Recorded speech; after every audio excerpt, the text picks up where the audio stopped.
బెల్లం అరిసెలు సంక్రాంతికి కానీ, షారెలకు కానీ, పెళ్ళిళ్ళకి కానీ, శ్రీమంతాలకు కానీ చేసుకునే బెల్లం అరిసెలు. నేను చెప్పే మెథడ్స్ తోని చాలా ఈజీగా చేసుకోవచ్చు. చేసుకుందాం పదండి. చిన్న ముక్కలుగా కట్ చేసిన 300 గ్రాముల బెల్లం తీసుకొని ఒక గిన్నెలో వేసుకొని పావు గ్లాస్ వాటర్ పోసుకొని స్టవ్ వెలిగించి బెల్లం ఉన్న గిన్నెను స్టవ్ పైన పెట్టుకొని లో ఫ్లేమ్ పెట్టుకొని బెల్లం అంతా గడ్డలేని లేకుండా లిక్విడ్ లాగా కరిగించుకోవాలి.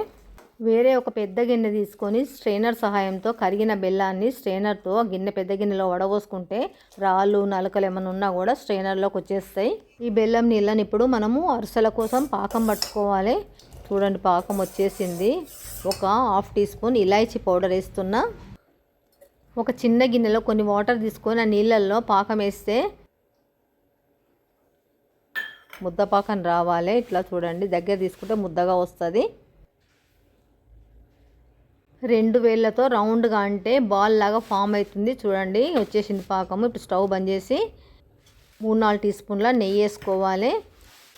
ఇది బియ్యము 8 గంటలు నానబెట్టి మిక్సీ పట్టిన తడి బియ్య పిండి.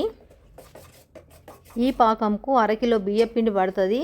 చూసుకుంటూ కొంచెం కొంచెము గిన్నెతో వేసుకుంటూ మంచిగా కలుపుకోవాలి. బియ్య పిండి అంతా బెల్లాన్ని కలిసేట్టుగా మంచిగా కలుపుకోవాలి. ఎంత పడితే అంతా పోసుకుంటూ కలుపుకోవాలి. గడ్డలు ఏమీ లేకుండా మంచిగా చూసుకుంటూ కలుపుకోవాలి. కొంచెం ఎక్కువనే పిండి పెట్టుకోవాలి. ఇప్పుడు చూడండి అంతా పోసేసిన అయిపోయింది. మళ్ళీ పైనుంచి ఒక 4-5 టీ స్పూన్ల నెయ్యి వేసి నెయ్యి వేయడం మూలంగా అరిసెల చలిమిడి పైన ఇట్లా అట్టులాగా కట్టకుండా సాఫ్ట్గా ఉంటుంది. స్పూన్కున్నదంతా గీరేసి మంచిగా మూత పెట్టి ఒక 10 నిమిషాలు పక్కకు పెట్టుకొని తర్వాత అరిసెలు చేసుకోవచ్చు. అరగంట అయింది పాకం బట్టి. స్టవ్ వెలిగించి ఒక కడాయి పెట్టుకొని కడాయిలో నెయ్యి వేస్తున్నా. నెయ్యి అరిసెలే బాగుంటాయి, నూనెతో మంచిగా ఉండవు. నెయ్యి అందుబాటులో లేకుంటే నూనెతో కూడా వేసుకోవచ్చు. నాకు నెయ్యి చాలా ఉంటుంది కాబట్టి నేను నెయ్యితోనే చేస్తా. ఆ నెయ్యి కాగేలోగా ఒక కవర్కు కొంచెం నెయ్యి రాసుకొని మనకు నచ్చిన సైజులో ముద్దలు చేసుకొని అరిసెల్లాగా ఒత్తుకోవాలి. నెయ్యి కాగేలోగా ఎన్ని వీలైతే అన్ని ఒత్తుకోవచ్చు. ఇద్దరు ఉంటేనేమో ఒకరు ఒత్తిస్తుంటే ఒకరు కాల్చవచ్చు. ఒకరే ఉంటే మటుకు ఇట్లా మొదలు అన్నీ ఒత్తి పెట్టుకుంటే ఈజీగా కాల్చుకోవచ్చు. ముద్దలన్నీ ఒకే సైజులో చేసుకొని అప్పాలు కూడా ఒకే సైజులో ఒత్తుకుంటే చూడడానికి కూడా చాలా బాగుంటాయి. నెయ్యి కాగిందా లేదా తెలుసుకోవడానికి చిన్న అరిసె ముద్దను అప్పలాగా ఒత్తి నెయ్యిలో వేస్తే తెలిసిపోతుంది.